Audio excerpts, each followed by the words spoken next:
Welcome to On Your Own Terms. I'm Patty Talbot, and this is a place where we learn together what it takes to change the world on our own terms and in our own special ways.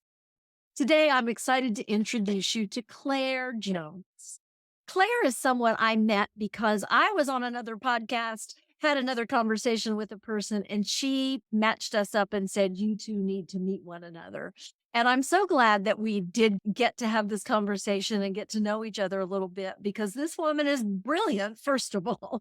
And she's making connections in the DEI, diversity, equity, and inclusion space that I think are new and innovative and important, at least from where I sit in the world, because she's using literature in a very important way to help open up the space to sheer joy that we all need to feel, but especially joy in seeing ourselves live lives not always in struggle, but sometimes just in the sheer joy of self expression. She speaks to creativity. She speaks to the political environment that we're living in these days and to the needs that we all have to be included and seen and have the opportunity to make the most of our lives. I asked Claire to share her homegrown solutions for the patchwork world we share, and you will not want to miss a minute of this woman's unique take on that. This is Claire Jones. Claire, I was born in Cincinnati, Ohio, definitely a Midwestern girl. It was just corn, but also the urban environment of Cincinnati definitely had a huge impact on me as a child. And I don't know if you know anything about Cincinnati, but it's very divided, like East Side, West Side. There used to be jokes back in the day in the 1980s that we had a Berlin Wall between the East Side and the West Side of Cincinnati. And I was one of the kids that grew up on the East Side. And the differences mainly revolved around where people's roots were from. Like West Side of Cincinnati was more Catholic, blue collar, whereas East Side was more Protestant, white collar. And so being from the East Side, my culture that I grew up in was very waspy. And as an only child of divorced parents who had very advanced views for my age, I was often the black sheep in my society, in my circles, in my schools that I went to. There was just a lot of factors to me being a black sheep growing up. Not a lot of people understood the whole divorce thing. I was always the tallest kid in my classes. I was always the biggest reader in my classes. All of these factors led up to me just having a more outside perspective to the societies that I lived in, the cultures that I lived in. And as a result, I attracted those on the margins as well when I was making friends and developing my social circles. And it really opened up my eyes to this whole in-group, out-group concept that happens when you're growing up and forming your social circles. And that really impacted me as I grew up and developed. This really helped me solidify this belief that everyone's voice was valuable. Because so much of my childhood, there was this emphasis on the mainstream beliefs, the mainstream values, the mainstream cultural norms. And even from a very early age, I rejected things that were popular. I remember Shrek being really big when I was a kid. I remember Harry Potter being really big as a kid. And I refused to interact with those popular media even from a very early age because I wanted to choose a different route. And as I grew older, that turned into the Iraq war was going on when I was in high school. And so I became part of a Students Against War group. And I opened up my social circles to more queer folk and more diverse folk and the marginalized people in our society. Like I always joked that my friend group in high school was the outcasts, the misfits. I just gathered all the people who didn't have set social groups available to them. And we were just the weirdos. And we had a lot of fun being weirdos, but that really developed my love of, there wasn't a term for it back then, but DEI, diversity, equity, and inclusion, because it came so naturally to me to reach out a hand to people that I saw that were excluded in certain things and being like, hey, join us at our lunch table. join us at whatever event that we're going to, and having that more welcoming environment to people who weren't necessarily welcomed elsewhere. And the DEI has really followed me throughout my life. And when I was in high school, I found out that I was part of the pe- group as well. And that helped form a lot of my viewpoints and beliefs moving forward, even into college. I went to a very unconventional college, and it just developed this DEI passion over time in a very real way in terms of having hands-on experience with it. They're unconventional in the fact that they don't have grades. It's a pass-fail system with written evaluations, and you get to craft your own curriculum for your degree. And so I went for art history, and I basically could take the art history curriculum anywhere I wanted with my degree, and it requires a undergraduate thesis to graduate. And so I had to defend a 50-page baccalaureate to a committee of professors to graduate. And nowadays, these DEI concepts are attacked time and time again. And I specifically chose New College for that experience. And that's why representation matters. That's why I have to continue doing the work that I'm doing. New College is consistently ranked in the top 5 public schools by US News. We have the most Fulbrights per capita of any school in the US. We are at the top of the academic pile, and that's why we're attacked.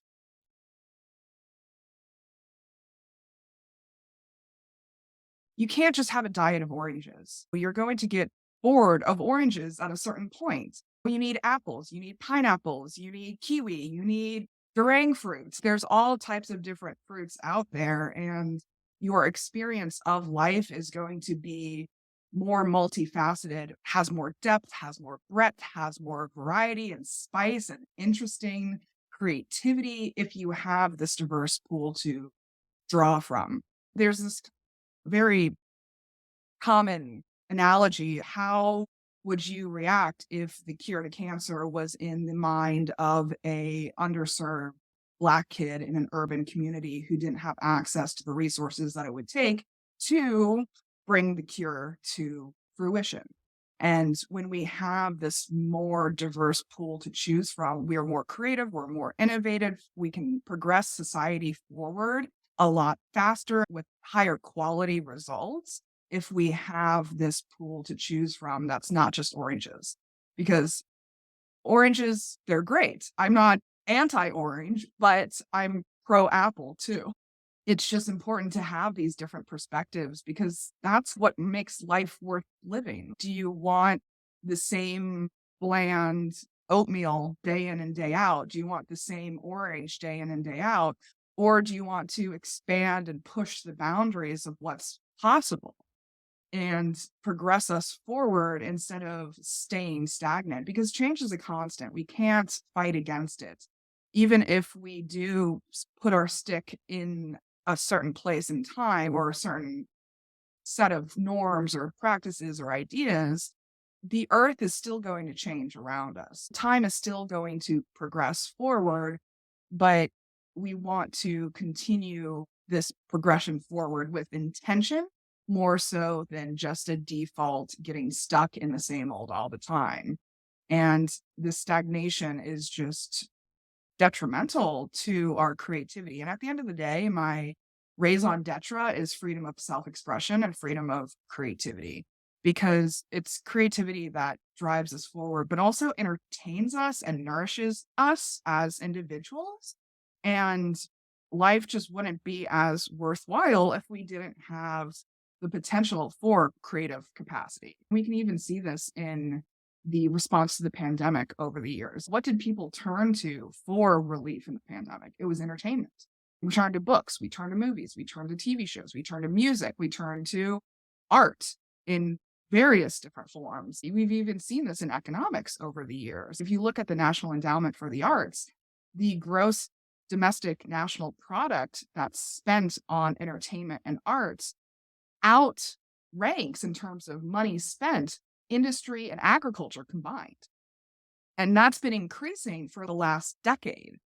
And I have a theory that this is because of all of our technological revolutions that we've been having. Each time society hits a revolution, the industrial revolution, the technological revolution, humans have more and more time for leisure activities because the productivity capacities are taken care of by machines and more efficient productivity structures. And what are we going to do with all that leisure time? And it's investing in arts and culture. And you can see this in the rise of YouTube stars and TikTok stars and these people who are just creating content over time. And that's the core of, I think, our future economy. I think it's going to be a creative supporting economy, but we can't have that unless we have that underlying foundation of diversity, because that's what sparks creativity and enhances creativity in the long term. One of the books that I return to often when I'm thinking about these kinds of issues is Why Are All the Black Kids Sitting Together in the Cafeteria by Beverly Tatum. That is one of the pivotal books that I turn to when I'm thinking about DEI concepts and diversity and anti-racism and all of that jazz. And one of the techniques that she recommends in that book is she's specifically talking about hiring people with mind for diversity. And one of her practices that she recommends is to just take all identifying information off of the resume and just evaluate people based on experience. Take away the name, take away the gender, take away any LinkedIn profile images. However, you can identify that actual person from that resume is just to take away those identifying factors. And so you're just looking at the experience instead of the person itself. And I think that's a rule that we can implement that doesn't necessarily take advantage of that top patriarchal system, because it's not like they're mandating that you choose diversity. It's just choosing from a pool of qualified applicants without that indicator noticed at all. And I think that's a way to make rules, but not have it be like a authoritarian type of relationship. Because affirmative action has a lot of kickback to it because it is so authoritarian in the way that it's done, the way that it is imposed and enforced, is whether that marginalized person is actually qualified or not is not the point of affirmative action. The point of affirmative action is to more or less have token marginalized people represented. And so the way to combat that type of negative or detrimental approach to that is to take away the identifying factors and to just look at the experiences. And yes, there's going to be issues with that because there are different resources and experiences available to privileged versus marginalized people. But I think that's a step in the right direction, because then that will then put the spotlight on resource acquisition and resource availability and accessibility to marginalized folks. And so I think we have to look at it as piecemeal rather than top down. We have each of these buckets that are influential impact makers in these areas, but how can we address them more specifically, more so than doing like an umbrella approach to it all? Because we've also learned the results of Reaganomics, trickle down economics doesn't work. Trickle down anything doesn't work. So we have to come up with a different approach that's just not like one person at the top dictating how it's done. We need to have buy-in from all these different pieces on the lower levels. Howard Behar, I think is his name. He's one of the co-founders of Starbucks, actually talks about this a little bit, about how if they are in charge of buying new brooms for every Starbucks location in the United States, who are they going to ask for opinions on the type of brooms that they buy? Are they going to ask Starbucks executives for their opinions on the brooms? Or are they going to ask the people who actually use the brooms in the stores? You're going to ask the people who actually use the brooms in the stores. And so you have to get buy-in and idea generation and creativity from these lower levels, which is why we need to diversify these lower levels as well, because you're going to get better ideas, better solutions, more innovative solutions, more creative solutions, if you have this broad base to choose from, rather than having one orange at the top dictating how everyone should be orange just like them. All of these concepts is really why I started the fantasy romance book series that I'm writing right now. It is technically classified as queer fantasy romance because that is the basis of the romantic plot lines that are happening in the series.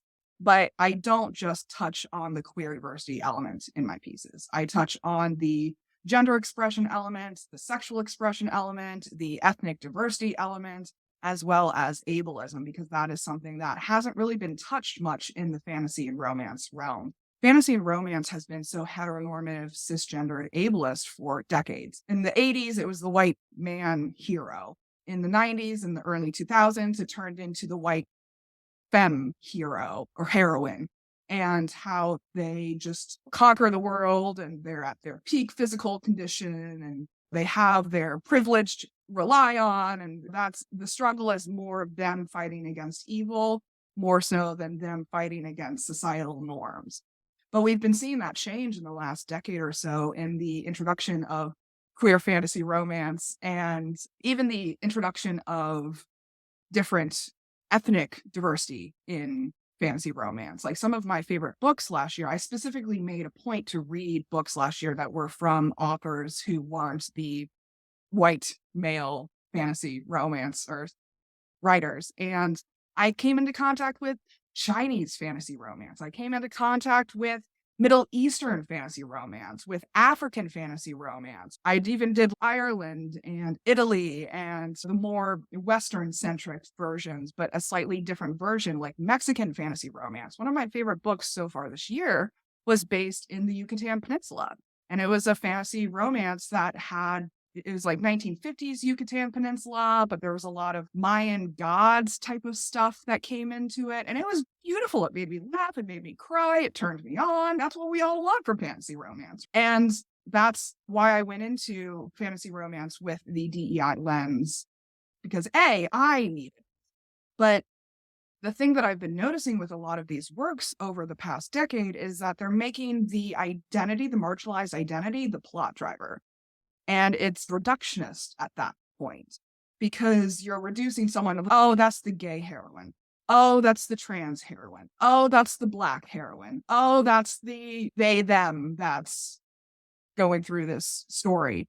And that's more often the plot driver than anything else. And so I wanted to change that. I wanted to take traditional tropes that we see in fantasy and romance and just give a slightly different take on them. In my first book, I do have what you would traditionally call a love triangle going on in my first book, but the tension within the triangle isn't based on jealousy within the triangle. The tension is more based on personal choice and character development, more so than having that conflict between the characters be the main driver of the plot, because we've seen that time and time again, right? We need something new. And I actually had a very interesting conversation with one of my audience members, I think this was last week, where we were talking about my book. I was saying queer fantasy romance, and she was like, is the story based on the queerness or do the characters just happen to be queer? And I was like, they just happen to be queer. It's just something that exists in the world because I wanted to create this setting where they were past that marginalized identity tension because I wanted the meat of the book to be more focused on character choice and internal growth versus external forces. Yes, there are external forces. The overarching political dynamic in the book is also a fight against an authoritarian, orange only type of country. And because the gods in this setting do recognize that life is better for them and the humans if there is diversity all around, if you value all kinds of life rather than one type of life. And so each book in the series is going to focus on one of these characters who wields a certain class of magic within the world.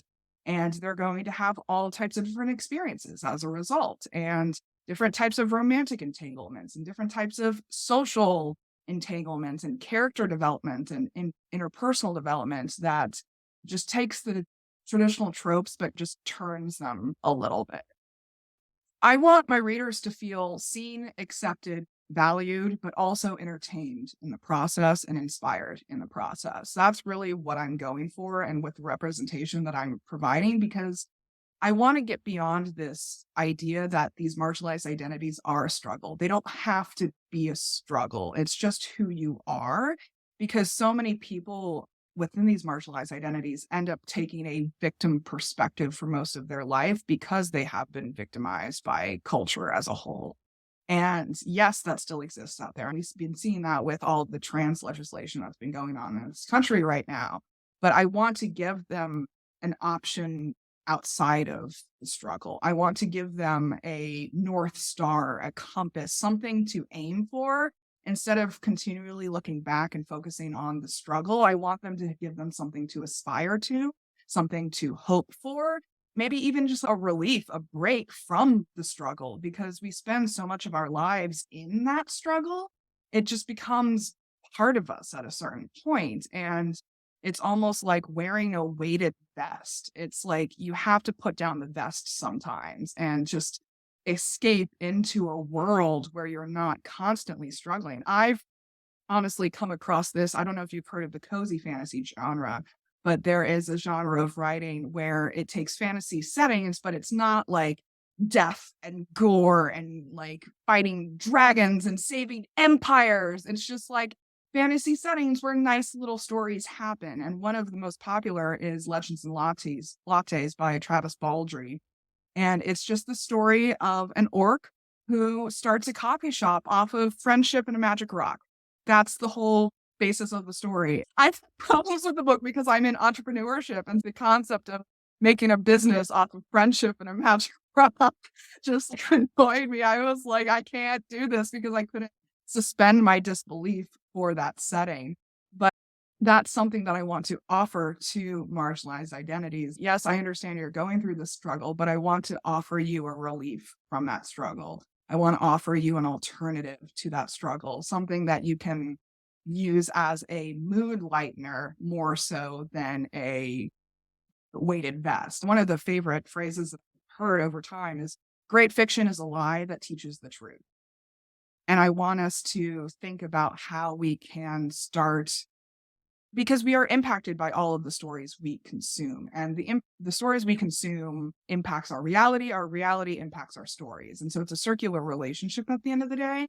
And if we can bring these more diverse concepts, I think of it as relaxed diversity, I think, especially in the activist space, are tired. We're burnt out from the pandemic. We're burnt out from the Black Lives Matter movement, from the trans movements, from all the different things that are happening right now. It's compassion fatigue, right? We just get so tired of fighting and fighting and fighting and fighting and fighting and fighting. And so I just want to offer people, here's a little massage, here's a little meditation session to bring your nervous system back to regulation, because that's where we create. That's where we innovate. We can't create and innovate from this triggered nervous system state that we are constantly fighting in. And if we have more people at the bottom, more support structures, then we can rest while other people fight, or we can fight while other people rest. And we saw that in the France protests that have been happening recently. All of the protesters were supported by people in their community.